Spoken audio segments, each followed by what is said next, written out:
Hey everyone, and welcome back to another video. And in this video, I'm going to show you how to power on and off your Bose SoundLink Flex. So this video is going to be particularly useful for individuals who are trying to turn on their Bose SoundLink Flex. How do you actually power it on or off? Now this video is also going to be short, sweet, and to the point, guys. There's not going to be a lot of steps involved, but the way to actually turn this on is that first you want to make sure that it's charged, and then next you want to click on the power button here and hold it until you hear a notification. Connected to Joseph's MacBook Air and John Carlo's iPhone. So once you turn it on, it's actually going to tell you how much battery life is left, and it's also going to tell you what devices this Bose SoundLink Flex is actually connected to.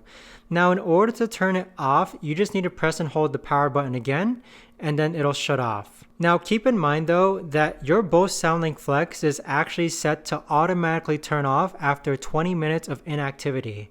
That setting can be adjusted on the Bose Connect app, but by default, most Bose SoundLink Flexes are practically enabled to auto turn off after 20 minutes of unuse.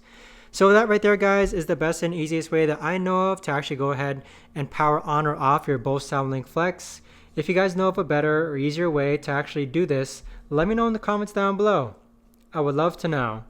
Thanks so much for watching, everyone, and I'll see you guys all in the next video.